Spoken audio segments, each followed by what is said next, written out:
The Ukrainian armed forces counteroffensive in the Zaporizhzhia direction has recaptured 2 villages from us.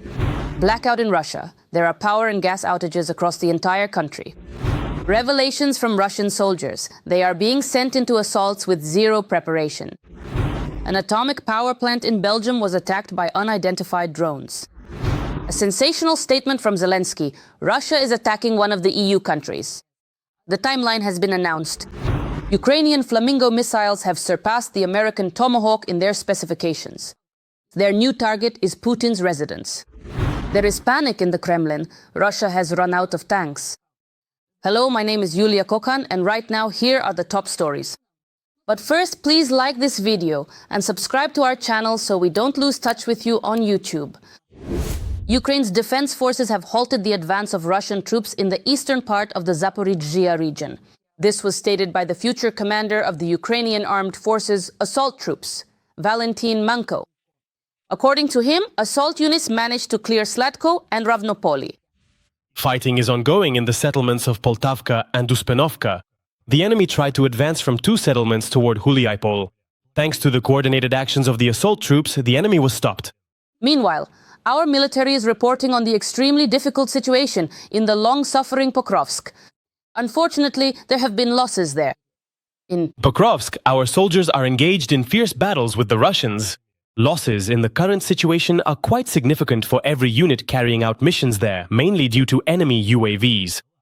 It cannot be said that the defense relies solely on drones. It is held together by the lives and deaths of our soldiers. In addition, it has become known that mandatory evacuation of children together with their parents from certain settlements in the Dnipropetrovsk and Zaporizhzhia regions has been approved. This was announced by the Ministry of Development. However, the list of settlements has not been specified. The main intelligence directorate, HUR, provides some interesting statistics. Intelligence reports that more than 600 Russian soldiers from the Central Military District died in 2024 to 2025, not from combat, but due to chaos, drugs, alcohol, poisoning, and suicide. And here is yet another piece of evidence that even nature is on Ukraine's side. Here are some incredible shots of an owl taking down a Russian Mavic drone in Donbass.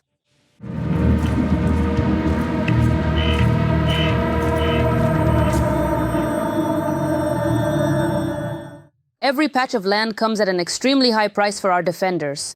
Let's support them with donations and words of gratitude. And to find out what's happening on the front lines around it right now, stay tuned for our report. The Russian army is loosening its grip. The advance of the occupying forces in the Pokrovsk direction has somewhat slowed down. This is stated in the latest report from the Institute for the Study of War. However, analysts emphasize that this situation is temporary. Right now, the enemy is actively redeploying reserves and concentrating forces on this section of the front. And very soon, assaults and attacks may resume with renewed strength. At least up to half of the enemy's main forces are concentrated right here, at the enemy's stronghold. And that's despite the fact that the situation is no less difficult in other directions. In recent days, the Russians have also made gains in the area of Mirnorad, east of Pokrovsk. Russian military bloggers are reporting the capture of Western Rovne and most of Krasny Lyman. There is evidence that the Russians are breaking through toward the Pokrovsk-Dobropilia highway in eastern Pokrovsk. However, our defenders are holding their positions. The balance of forces is changing because the enemy is being crushed there.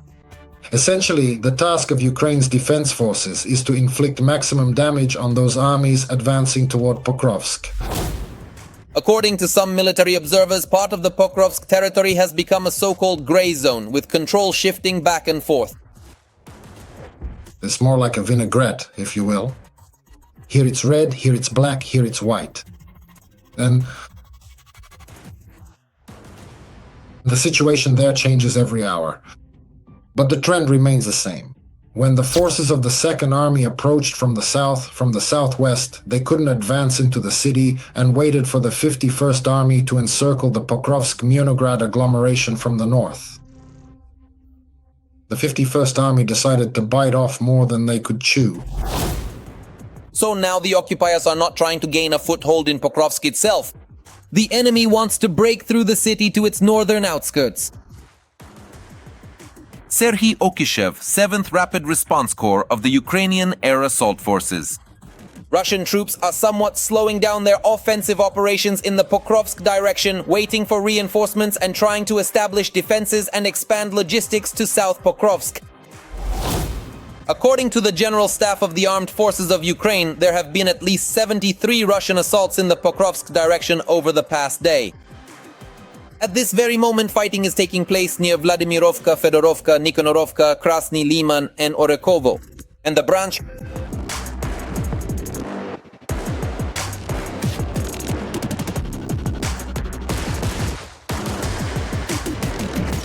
unable to boast of any other achievements, soldiers of the Kremlin's army resort to their favorite tactic, terror.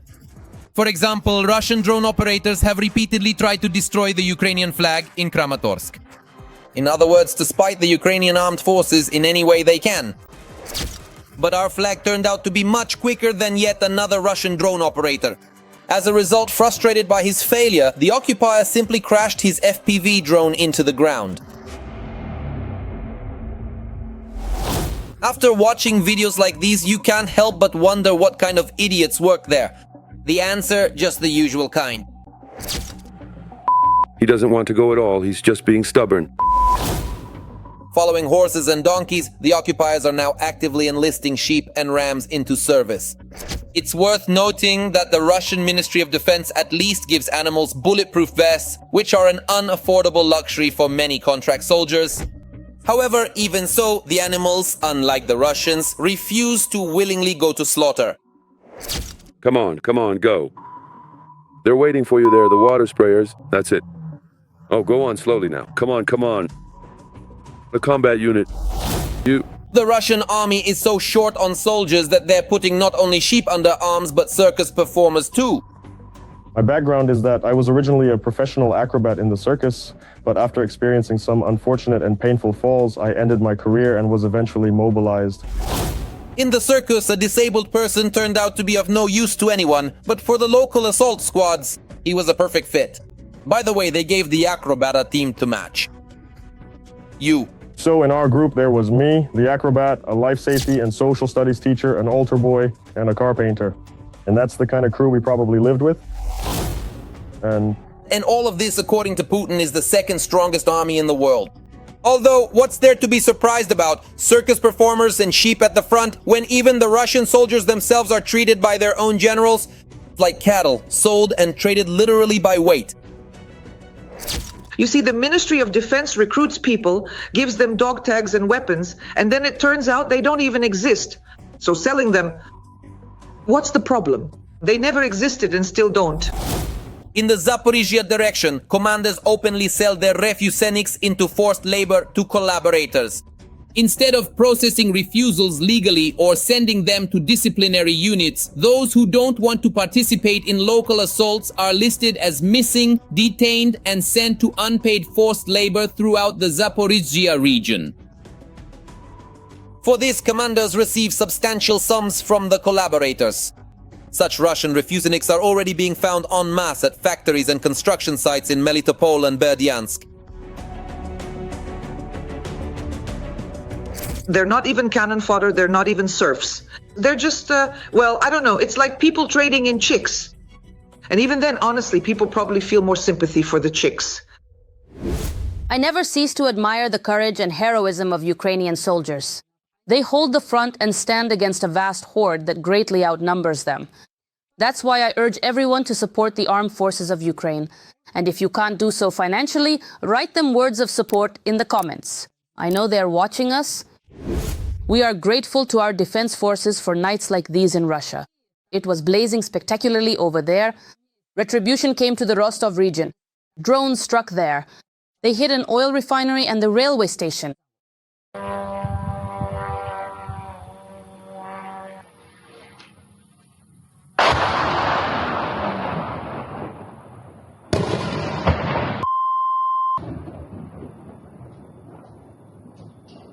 Karma, in the form of good drones, also reached, well, actually swam to Tuapse.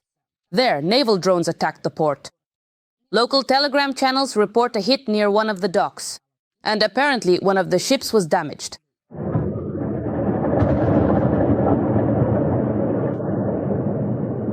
Burn, could you please say hello now? Yeah, let's get closer. Who's going to check it out?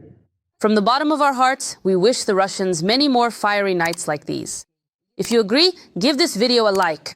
Let's see how many of us there are. In most regions of Russia, there are reports of disruptions with electricity, gas, heating, water supply, or sewage.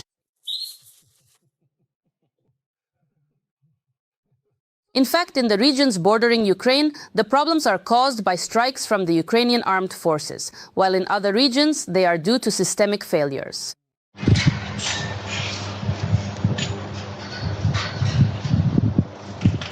As of today, fuel shortages are already being recorded in 87% of Russia's regions.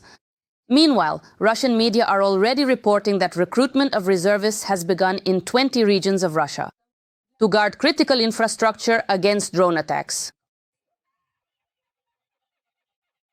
In short, the special military operation still seems to be going according to plan.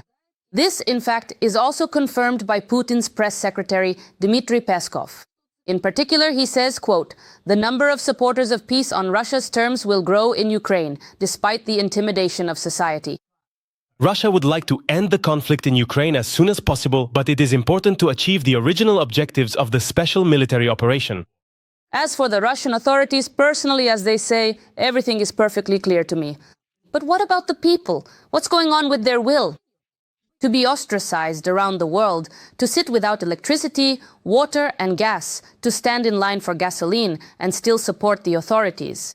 No, not the authorities, the Putin regime. This is... And about support. Reading the comments under previous episodes, I see that many of you are watching us from Kazakhstan, Moldova, Europe, and even the USA. We, Ukrainians, are very grateful to you for your support and proud that we have such reasonable viewers. Let us know in the comments under this episode as well. Where are you watching us from? And do people in your country support our fight against the empire of evil? I always enjoy reading your comments. And now, let's move on to the most interesting part. The fields in the Pokrovsk direction are littered with the bodies of Russian soldiers, and many of those listed as missing in action are actually dead. In fact, this was revealed by a Russian serviceman with the call sign Slon, who served under contract in the 5th Separate Guards Motor Rifle Brigade. It was just brutal. People were being mowed down like, damn, I don't even know, like they were just walking through a field and cutting grass. There are still corpses lying on the roads there, and tanks drive over them. There are torn bodies, burned bodies, and no one is removing them. Don't think otherwise. Anyone who says they're missing in action, that's not true. They're all lying there in the fields because no one is even bothering to pull them out. It's just a nightmare. It's hell. And we've been through it. The soldier says that after signing the contract in Ulyanovsk, he was not assigned as a driver as stated in the order, but was sent to the assault troops. The thing is, Major Stira came up to me. Stira isn't his call sign, that's his actual name. And he said, like, you've been assigned to the infantry, to a clearance group. And then he came up to me and said, like, do you want to be a tank crewman? I agreed to that. After being there for literally about 2 months, our commander comes up to us and says, Commander Tokovinin, senior warrant officer. He comes up and says, guys, there are inspections going on. You 3 were taken first, but there are inspections going on there. And he says, let's wait until the inspections are over. You stay there for now in the tank unit. And once it's all over, I'll come get you. According to him, a group of several dozen people was placed in a basement near Donetsk immediately after arrival. Their phones and documents were taken away, and they were only allowed to go to the bathroom or smoke under escort. A vehicle arrived, and we were taken away. There's a settlement, either Starlo or Sterlo, something like that anyway. We arrived at Sterlo, they took 2 people from Sterlo, and the rest of us were escorted down into the basement. When we asked why we were suddenly here, because we hadn't done anything, we didn't drink, we didn't use drugs, there were no complaints, nothing at all. We were told in response that we had arrived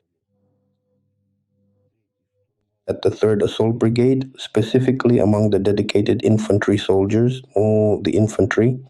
Later, he did end up in the support unit where he served as a driver.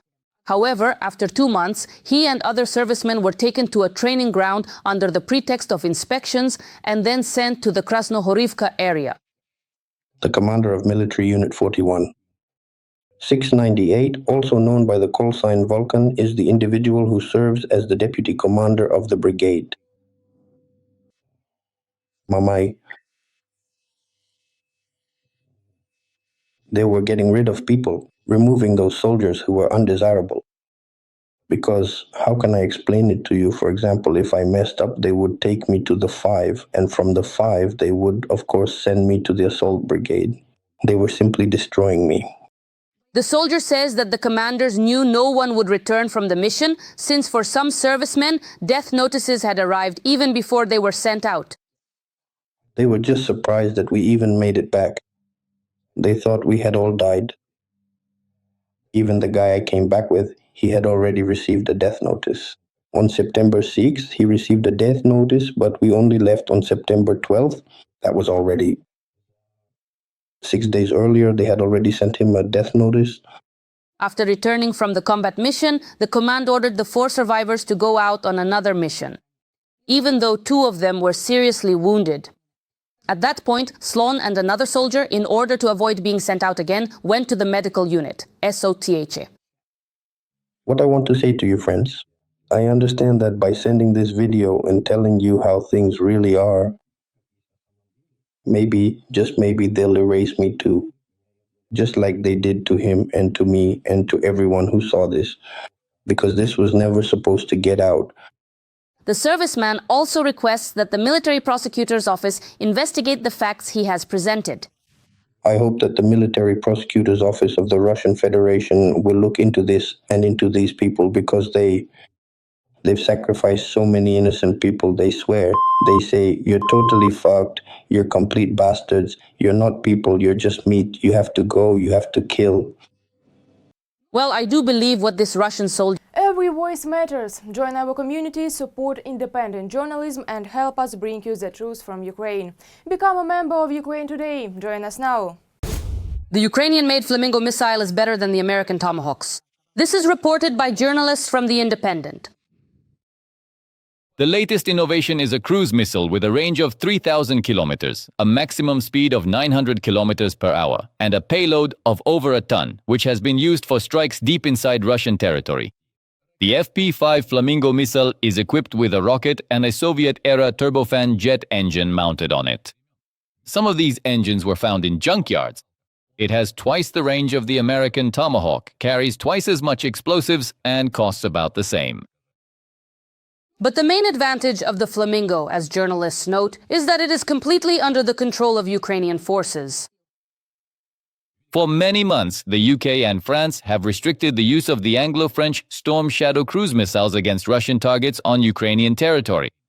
The US has limited Ukraine's ability to use American attack-mass missiles against Russian targets on Russian territory and has not yet decided whether to grant access to Tomahawks, which will be paid for by European allies. In contrast, Kyiv can launch Flamingo at any target it chooses, at its own discretion. In particular, Ukraine is actively using Flamingo during strikes on Russian oil refineries. The attacks on oil refineries have had a noticeable effect. At times, Russia lost about 20% of its fuel capacity and gasoline prices soared by 10%. Ukraine has focused its attention on the catalytic cracking units at oil refineries. These are mostly imported from the West, and Russia is prohibited from purchasing them. I don't know about you, but for me, gentlemen, it's absolutely thrilling to see how in the 4th year of Russia's full-scale invasion of Ukraine, the country's arms industry is literally rising from the ashes. So while I have the chance, I want to urge you to support Ukraine's defense forces. It's very important to understand that if Ukraine stops fighting, there will be no Ukraine. But if Russia's weapons stop, the war will end. As the saying goes, This has never happened before. And yet again, 3 unidentified drones were spotted over the dual nuclear power plant in Belgium. This was reported by Deutsche Welle. This was announced on the evening of Sunday, November 9th, by the spokesperson of the energy company ENGIE, the operator of the nuclear power plant. He clarified that the incident did not affect the operation of the power plant. The authorities were informed about it. However, it is important to note that this is already the 4th such incident involving unidentified drones in Belgium in the past 2 weeks. Shortly before that, restrictions were imposed at Liège airport, over which 3 drones were also spotted. Ladies and gentlemen, in the comments I suggest you try to guess, in 3 attempts, whose drones these were. Although something tells me that you won't even need all 3 attempts. In 2025, the Ukrainian armed forces destroyed and damaged a record number of Russian oil refineries. And motorists all across Russia are feeling the effects of this more and more. And it's only going to get worse as the drones from the Ukrainian armed forces are becoming more powerful. The Ukrainian armed forces' attacks on Russian oil refineries are setting new records in both range and frequency. We are not targeting anything illegal. We are striking only legitimate targets. Oil extraction and refining make up 90% of Russia's defense budget. These are dirty oil rubles, which the enemy uses to kill us. If you look at the statistics for September and October of this year, that's 20 facilities. Among them are 6 oil refineries, 2 oil terminals, 3 oil depots, and 9 oil pumping stations.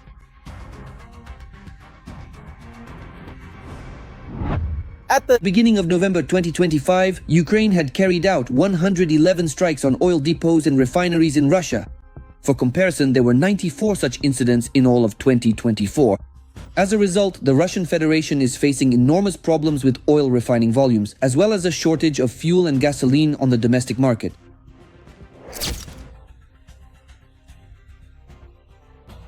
To what has this led? This has resulted in a 20% deficit in the domestic petroleum products market and the shutdown of 37% of oil refining capacity, as well as a fuel shortage in 57 regions of the Russian Federation and a ban on gasoline exports until the end of this year. The Federal Highway M12, Moscow-Kazan, a toll road. There is only one gas station every 150 kilometers.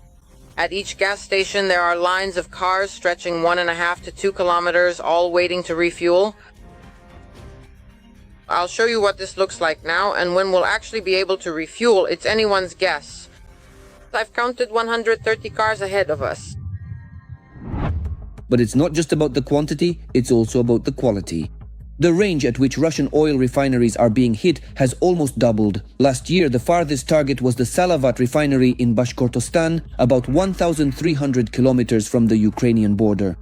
On October 6, 2025, Ukrainian drones reached the Tuapse refinery, which is more than 2,000 kilometers from Ukraine.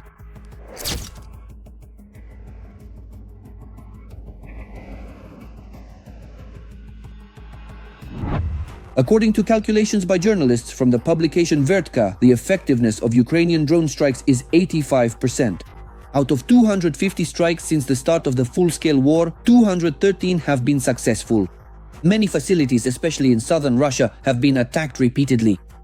For example, the Ryazan, Volgograd and Ilsky refineries have each been attacked 10 times. For that, in order to somehow to put this war into a stalemate, to shift it, we need to learn not only to repel enemy attacks on the front line, but also to suppress their logistics and their aviation.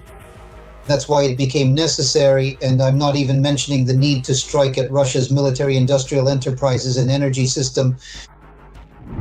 During the war, Ukraine first launched from scratch and then significantly ramped up the production of long-range and rocket drones.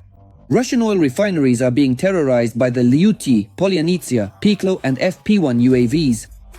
Drones costing just a few $1,000s are causing damage to the Russian budget amounting to hundreds of millions of dollars. Look, guys. The 7th strike is burning. Yeah. That's the 7th drone that just hit. At the same time, following the drones, Ukraine is also ramping up the production of long-range missiles. According to experts, if Ukrainian cruise missiles like the Flamingo with a range of 3,000 kilometers and a 1,000 kilogram warhead are used, there will be nothing left of the Russian oil refineries. If a strike hits an oil refinery, it will be impossible to restore that refinery. That is, it will be completely, if before it was possible. When a drone hits, you can replace the damaged components with spare parts in a few weeks or a month. But in this case, everything will be destroyed to the ground. The entire distillation column will be completely destroyed. And with just 2 pairs of such missiles, all that will remain of the refinery are memories. The trend is that there will be more and more strikes in the future. And what about gasoline? And other fuels in Russia are becoming increasingly scarce. The Russian army is suffering colossal tank losses. More than 11,300 vehicles have already been destroyed in the full-scale war. Moreover, manufacturers are facing global problems. A testament to this is the dire situation at Russia's leading Uralvagonzavod plant. There are mass layoffs there. We will tell you how Putin's tank potential has melted away. We must not only keep pace with the global economy, but strive to outpace its dynamics by unlocking our own potential. But in Russia, there is neither dynamism nor potential to be seen. In particular, even the most resilient are now starting to go under. Thus, the Russian military giant Uralvagonzavod, which produces armored vehicles and enjoys all the privileges of the defense industry, can't withstand the pressure and is falling apart at the seams. So, what is the plant's management doing? Well, they don't formally fire people, but they switch them to a 4-day work week, which means a 20% pay cut. Or a 3-day work week with a 40% pay cut. This is exactly the situation that's happening, but even that is no longer helping. And that stage has already passed. According to the latest statistics, about 250,000 people in Russia have been working like this recently. And now, reducing shifts to a minimum doesn't work anymore. At the enterprise that is the flagship of Russian tank manufacturing, layoffs are coming. This was reported by the Russian publication E1. In some departments, up to 50% of the staff is planned to be laid off. And across the entire enterprise, every 10th employee will be left without a job. Previously, it was kind of like this. Civilian production might not have been very profitable, but there was a lot of money for military production, and that somehow made up for it. But now it seems even spending on military products is being cut. And it seems that Ralvagon's profits from military contracts can't cover the losses from the civilian sector. That's why now they're going to lay off people in the civilian production sector, reportedly about 10%. Experts explain that the reason for all this is the dramatic decline of the Russian economy. Ukrainian strikes on oil refineries, which are depriving Russia of millions in petrodollars, Western sanctions, and increased pressure from the US on the Russian oil industry have already led to a situation where even the negative forecasts for the economy are too optimistic. It will get even worse. Their negative forecast from the central bank, let me remind you, is a drop in GDP of 2.5 to 3.5%, inflation at 12%, and an interest rate of 20%. In other words, they'll have to raise the rate back up to 20% next year. And that's their negative forecast. The scenario that I consider not negative, but rather what is actually happening right now. That's the thing. The accumulated problems are just coming up every single day. And they don't allow the central bank to maintain the scenario it considers manageable. The situation has escalated to the point where the economic decline in Russia is now being publicly acknowledged. Question. Is that enough? Is this what we wanted? In fact, even according to official data, the recession has already affected 19 out of 24 sectors of the Russian economy. Moreover, they're even starting to have problems with defense industry enterprises. If these enterprises are already experiencing non-payments, not getting paid from the budget, and the work week is being reduced, like for example Uralvagonzavod, this means their funding was cut, well, about 3 months ago. So these processes are actually happening. At the same time, the funniest thing is that in Russia they've already figured out how to present this information to the higher-ups. It's all in the spirit of negative growth and unsuccessful successes. So now they're openly talking about the economic decline. At the same time, they add that there was such an unprecedented boom before, it simply couldn't last forever. So now we're seeing a decline. That's their strategy. To say, no, there's no recession, there's no economic downturn. then to release a statement saying that, yes, most likely there will be an economic decline in the fourth quarter. And to accompany all of this with a bunch of disclaimers. The obvious solution was once again to revise the budget draft, naturally in the direction of negative growth. We are holding a whole series of meetings on the framework of the country's main financial document, its primary priority. And as before, the priority remains the war, so analysts advise not to expect any improvements. And if the cuts have already affected the industrial giants of the military-industrial complex, then all enterprises in the country, including private ones, are next in line.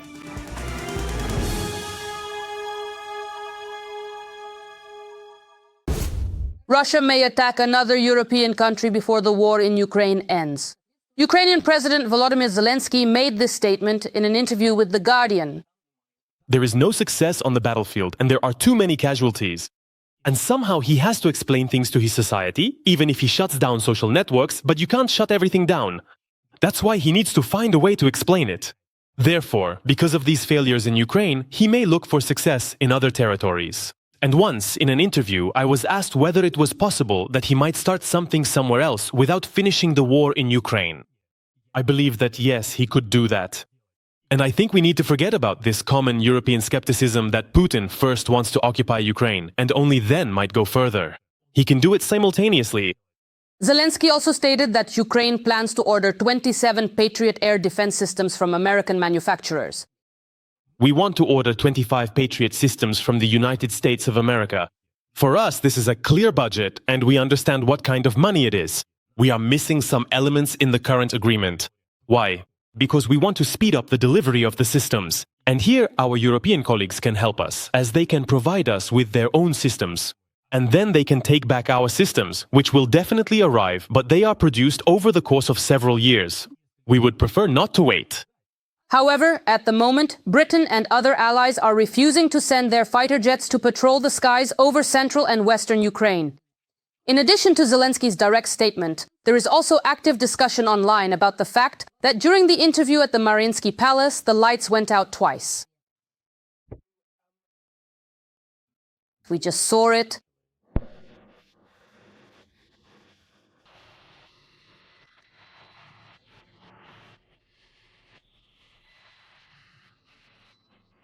Electricity. You see, even in the presidential palace, they switched to a generator. All right.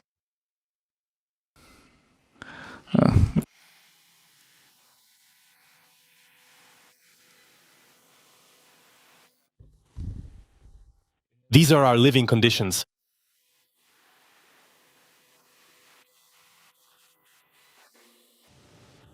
It is worth recalling here that the Russian attack on the night of November 8th was the most massive strike against the Centrenergo thermal power plant since the start of the full-scale invasion.